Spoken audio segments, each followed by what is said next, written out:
I'm Fred Topel from Nerd Report, and we have a lot of special guests tonight. Please welcome Elijah Wood.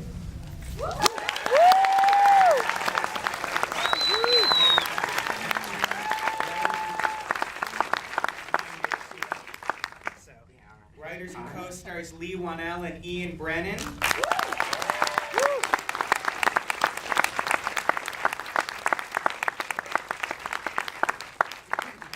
There's some producers in the audience too, Josh Waller and Daniel Noah.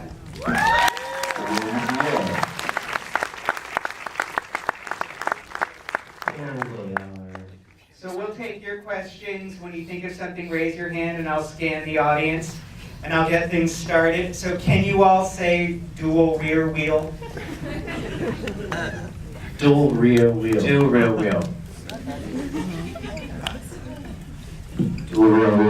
There are members of the public touching us on the shoulders. Could you do something about it? So Elijah, I know that every film you do is independent, but when you did Cooties, did you think of it as maybe a nice bookend to The Faculty? Honestly, it didn't occur to me until people started seeing the movie, and then they were like, it's like the adult version of The Faculty. It's the reverse. Well, no, I didn't mean it's the adult version of The Faculty, but it's dealing with school. Right, yeah, totally. Kids and teachers. It honestly did not occur to me until people pointed it out.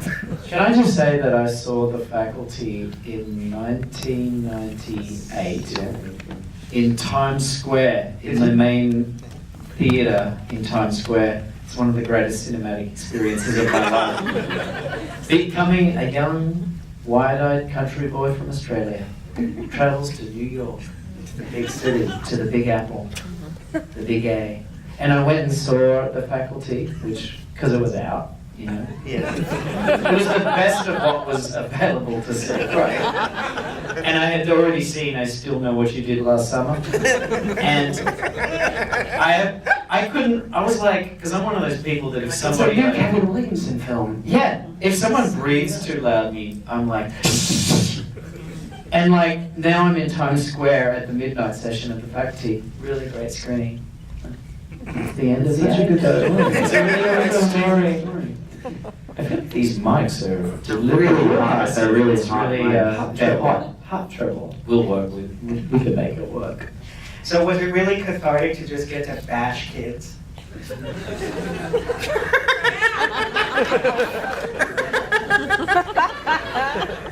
Well, I wish Rain were here, because he often talks about how fun that was, but I don't know. Did get to like He had more really smack. We never had that much bashing. I slapped a kid across the face with a hockey stick. We had a little action on that field, you know, in the battlefield there.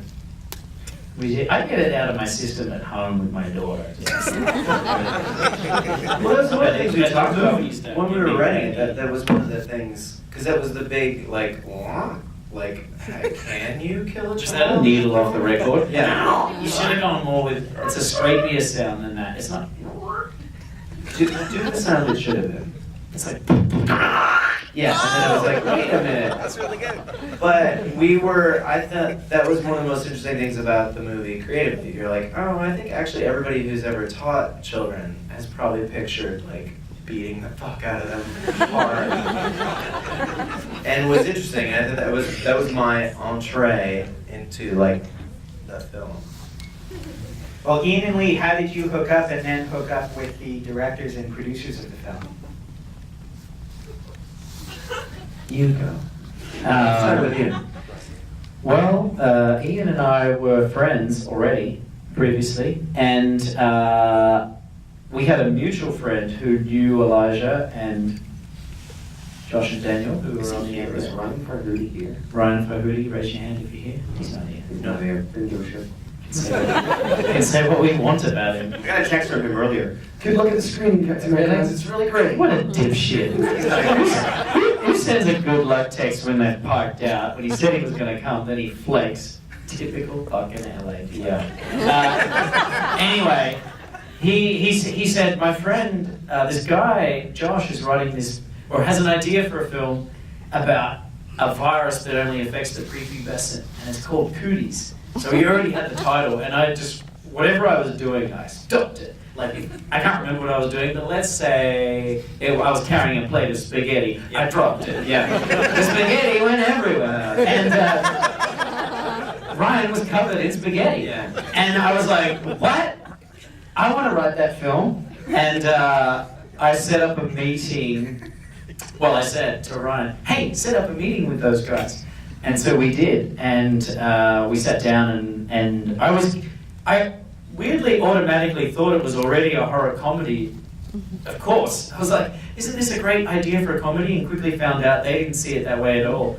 They saw it as a straight horror film, which doesn't speak well for their views on things. And I was like, no, it's a totally a comedy, you dipshits. And then they came around after a couple of days of thinking about it. And then once they said, yep, great horror comedy, go for it. Then I went to Ian and said, you gotta get Well, yeah, I was like, how about a horror comedy named Cooties? And I was like, I can't believe that hasn't been done. Like, that's so, like, yeah, let's do that. And then, Everybody sort of does that with the pitch, like about halfway through the sentence, it's like, I'm in. Yeah, surprising. Yeah. And then what happened? What? Well, Ian, you'd already been writing with Ryan Murphy and Brad Falchuk, right? Yeah. So was it different with Leigh and Josh? Much different, yeah. That's interesting. Yeah, it's a much different, and I'm working with them again on Scream Queens, which airs on Tuesday. Everyone watch Scream Queens on Tuesday. It's tracking well, it's going to be a big hit. No, but that's actually true. It is tracking well. But yeah, it was interesting. It was good because I knew them. I knew them first as Tracking is how Hollywood industry people predict their own success before it's happened. it's how Hollywood masturbates. We're tracking well. Yeah. But no, but them I had met as collaborators before I was friends with them. Leigh I was friends with before. And sometimes it's weird to collaborate with a friend because it often just destroys friendships. There's a million things that can go wrong and you're like, I hate that person over the tiniest thing. And then, but the weird, with Leigh and I, that didn't ever happen. Hasn't happened. Might happen later. I kept it to myself. Yeah. But it was, yeah, just very easy. We hung out for a month. Like, we would just like hang out at each other's houses and banged it out. It was great. Really enjoyable. And then Elijah, when did you get involved? I was involved from the inception because Josh, whose idea it was, is my producing partner. So it was our sort of collective idea that was brought to these guys, and so I was just involved as a producer and cajoled into playing a role. Oh, so you didn't always want to play Clint? I did not. No, not for not loving the script or the character, but initially started the company with the intention of only producing the company and not wanting to blur the lines between being a producer and an actor. And, ultimately, I was cajoled, and I'm glad that I was, because it was an awesome experience, and it would have been a bummer to miss out on it. Is this whole ending in the Danville school new? Yes. Yeah, this is a different cut than the cut that was shown at Sundance. Lionsgate acquired the film, and they very generously offered to fund a bigger and better finale because we did not have the resources to execute the kind of finish that we wanted. Did anyone here ever see the original cut? No. 1, 2, 3. Yes, the people who worked on it. Without cast members. So yeah, the original ending was much smaller and darker, and everybody died at the end. But I think what we learned from the Sundance screenings was that the audience loved these people, these characters so much that they didn't want to see them die.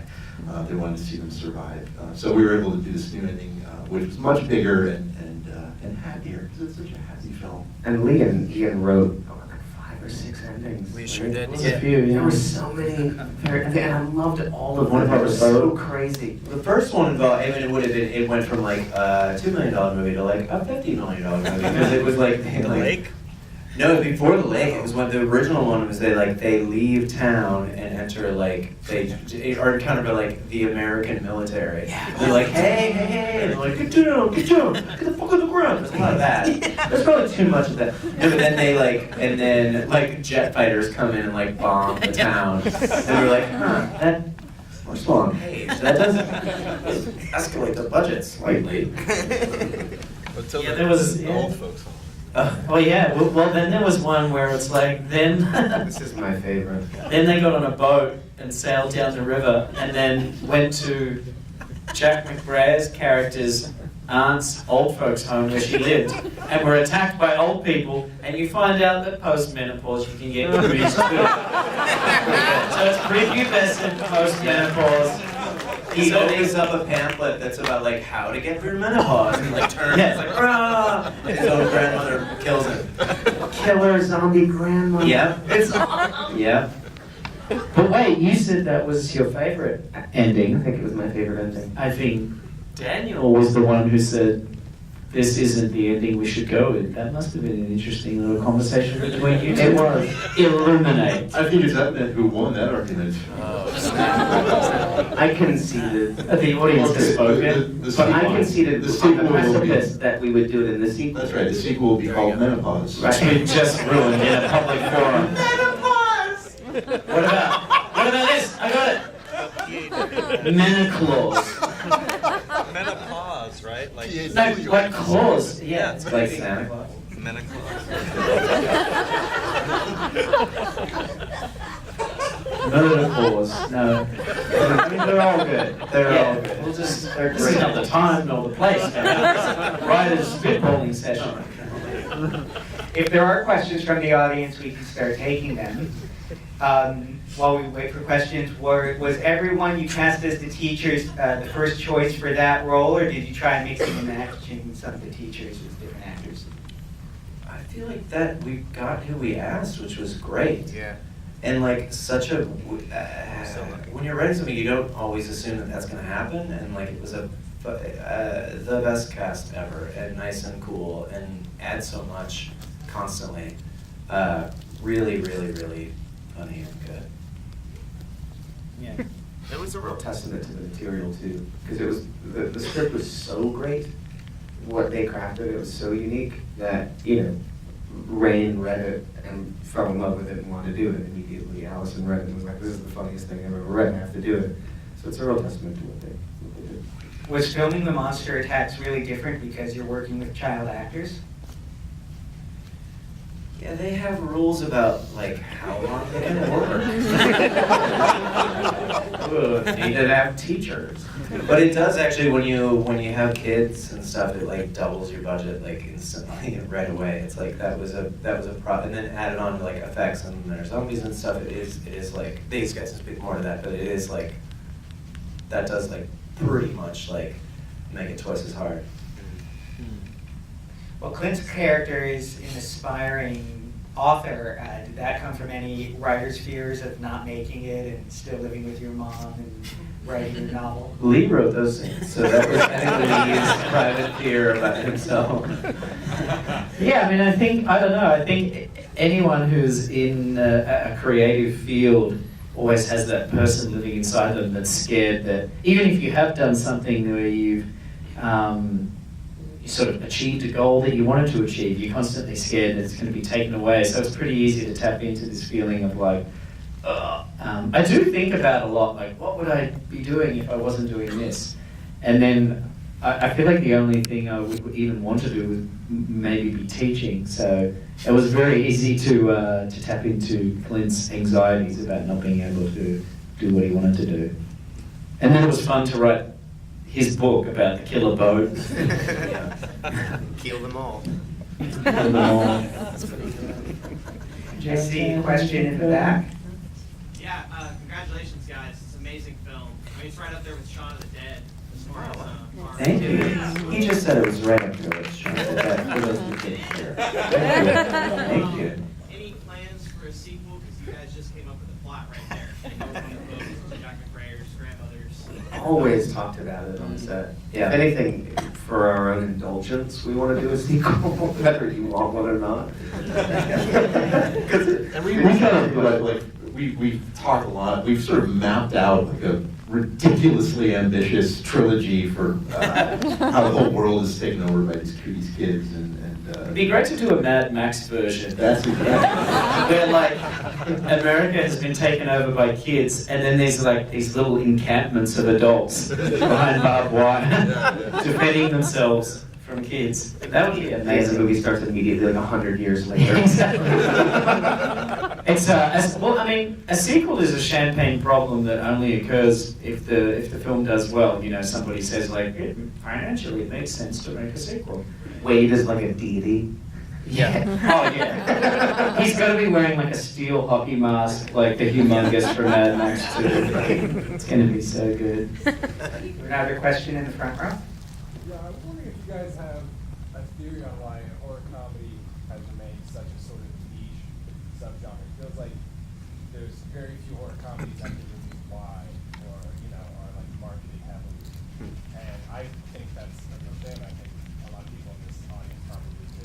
I wonder if you guys have a theory on why it is so difficult when there's so many sort of straight-faced horror movies that are really similar to movies all the time.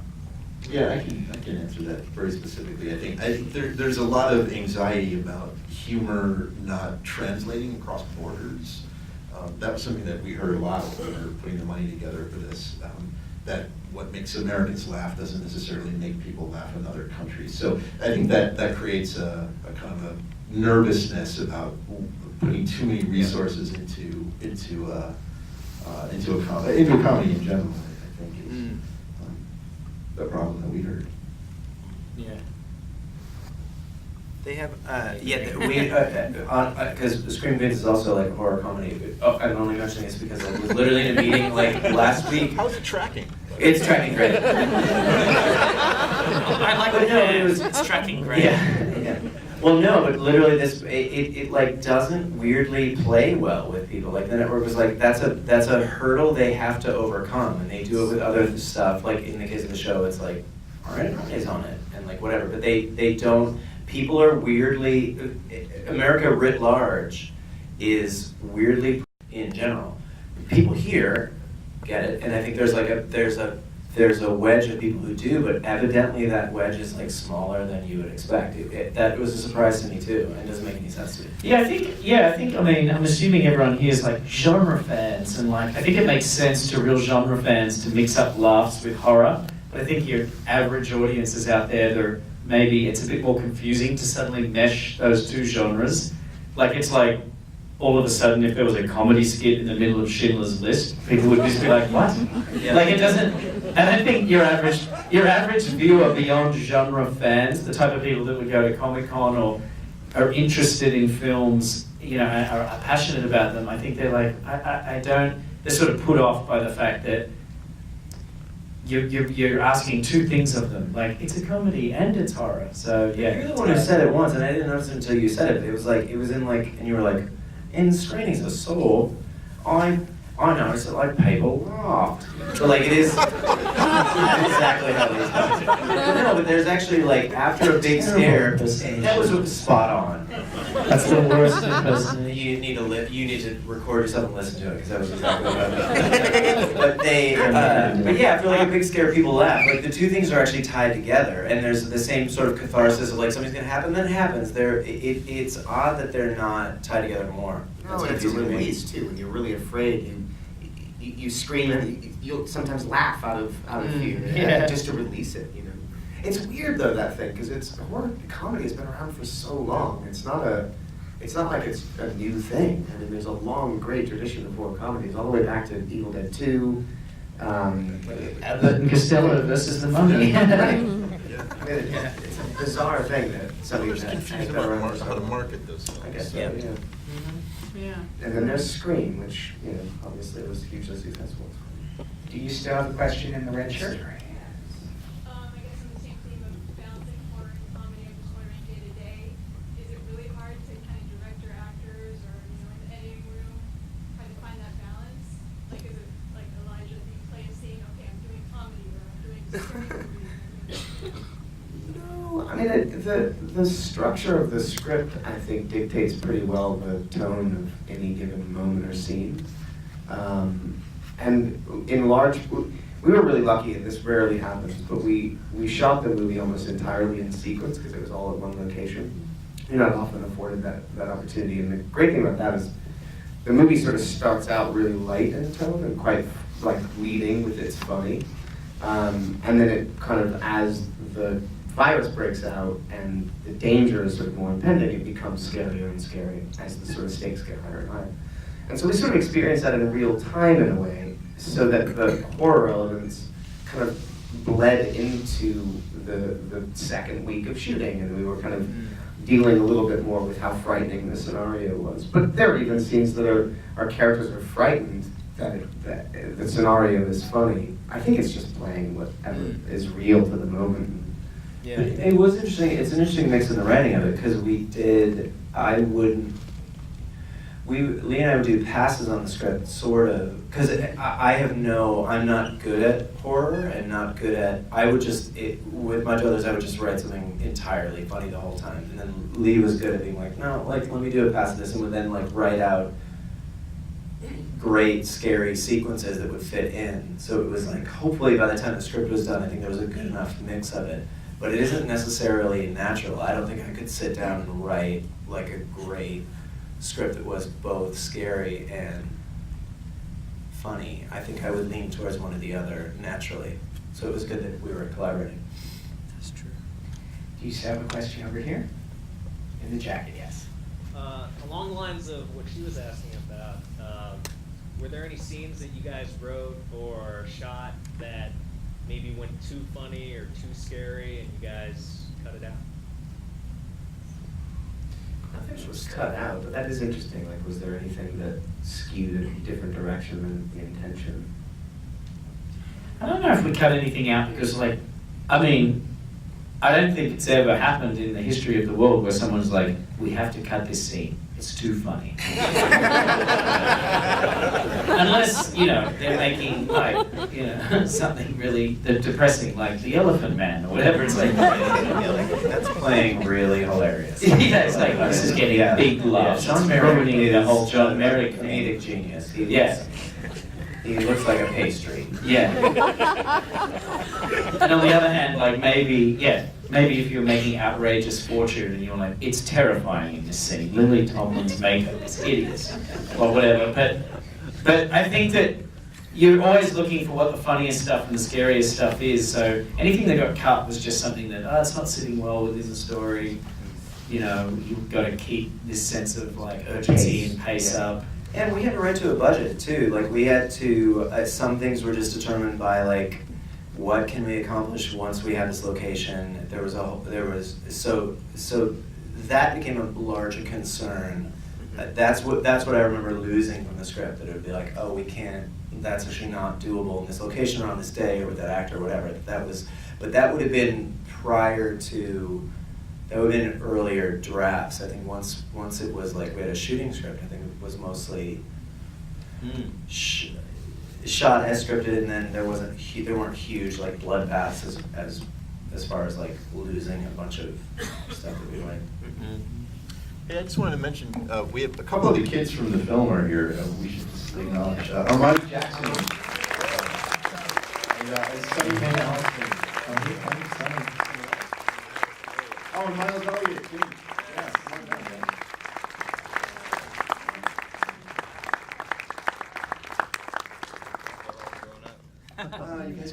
You guys got tall and older. Look at Miles. Oh my God. I'm sure everyone has lots of questions about how screwed up you are from making this movie. You still have a question in the front row? Yeah, I was just wondering, the writers, did you plan on writing yourself into the movie, or was it just the budget? Yes. Yes. Oh, okay. Yeah, because we wrote it for free, so we're like, well. That's the only way I can get acting work is to actually write It's a true. movie and make it a contractual obligation. Because of unusual behavior in the casting office. That's not true at all. Those are two of the funniest parts of the movie, as it turns out. The principal, yeah. The principal is so good. That's still one of my favorite scenes. It's so good. Pull up the ball chair. It's so good. Yeah, we did. It was. Yeah, we just did from the beginning. It was sort of like, oh, we're gonna write this thing. Like, oh, why not? Why not? And it makes it fun. Then when you're in a scene that you wrote and a director is trying to direct you, they can't do anything because you're sort of like, meh. Like, let's ask the writer. Like, maybe it's supposed to be this way. Let's ask the right action. What do you think? Well, I think Yeah, I think what the actor was doing was correct. That's what I agree. Roll action. Yeah, right. Is that a question in the middle and then in the front? I was wondering if, given the script, and all the comedic actors in the movie, did you leave room for like improvisation, or was it mainly stuck to the script? Yeah, we didn't have a great amount of time, but we still did leave time for. I think a good 20% of the script is not scripted. That it was like literally, I think 15 to 20% is like not just stuff that was added, which is great. That's such like a gift when like you have great improvisers, and improvisers are actors who can write and they can write instantly. So like it just adds, it makes you, and then you get credit for it too. Like it's like the best racket ever as a writer, because you're like, yeah, didn't think of that awesome line that is like in the trailer, and you're like, but I get credit for it. But yeah, really good. All across the board, everyone was really good. Even people who weren't, everybody was good. Everybody was like a good, I was gonna say that people who weren't like trained as improvisers were like really game, but actually everybody there was like, Yeah. really strong. Well, and the Hobbit line was an improv, Right. and I think, and it was a 2-camera setup. And Elijah's response is really genuine. What the fuck are you doing, man? So funny. I tried so hard to get that cut out of the movie. I succeeded, actually. They did take it out, and then they put it back in, and they were like, it gets a laugh! I'm like, all right. On that occasion, democracy won. Yeah, and rightfully so. Yeah. Who is that front row? Improv, you know, when Jack goes, who is that lady? He was literally just reacting to an extra that he had. He didn't know who she was. That's literally the truth. It's amazing. Come on, guys. We all know that the best improv is, now get out of here. Improv, you spent the 3 prior weeks thinking of it. Your joke isn't in the film, is it? Like the joke time? That's not in the movie anymore, is it? No. There was a great bit where he came, because you know he's always like trying to make conversation. He comes up and it's like, we're in the worst scenario to make a joke, and you're like, okay, joke On time. the joke time thing to Oh. Damn it! And he made some really like poor taste jokes. Do you remember the joke? Do you remember one of the jokes? Murdered a prostitute in 1984. This, yeah. I was like, what's got 2 thumbs and murdered a prostitute in 1986? And then I got interrupted. What is the like, punchline to that joke? you haven't heard that one? Then he walked to you, and they're like, it's teaching time. Yeah. Then he went into the I'm like, water. yeah. See? Gold. Such gold. Fuck, who cut that out? Sorry, kids. There's a question in the front, and we are running out of time if anyone has questions they want to get in after this. You. Oh shit, I forgot. Oh, fuck. You had your chance. Come on, it'll come back to you. Goodbye. Draining out of your head. It's over. It's over. Fuck! Get back! All right, try to think of it again. There's a question behind you. So did you write Dual Will? Yes. Yeah. I don't remember how they came up, but that's a gold. That's gold. We did write it, and then we wrote it phonetically, and then we wrote in the action, like the part of the script you don't see on screen. We wrote, it's really hard. You try it. But we did not write what Rain ended up doing, which is like go on like a 10-minute run. It's like that was one of the actually hardest sequences to cut because you don't know how it's so long. It's like I'm not joking. Like it had to have been a full reel of film, like a good 12 minutes of celluloid of him doing it, and it's so good. So we didn't write that. We just planted the idea. Question over here. My question is for Leigh. Could you tell us something else, like a little tidbit about Doug? Because I spent the entire movie trying to piece him together, and he's a mystery. I'm sure that was on purpose, but Yeah. just little trivia facts about him. Well, I think he's going to be a serial killer. He's about 4 years away from just filling his freezer with the skulls of hitchhikers. But he hasn't, at the moment, he's just at the socially awkward phase. His dog isn't telling him to kill yet. That's the way I always saw him. I asked for the Jeffrey Dahmer haircut. On the first day, they were like, "So what's Doug's hair look like?" And I was like, "Give me the Jeffrey Dahmer." And I think that he's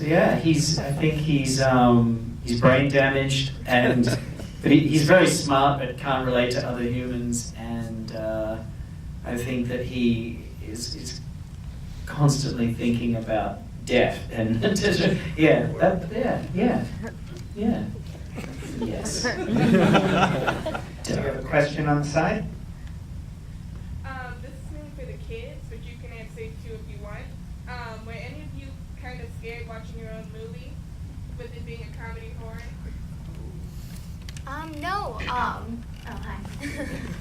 I wasn't, just because I personally am obsessed with horror movies.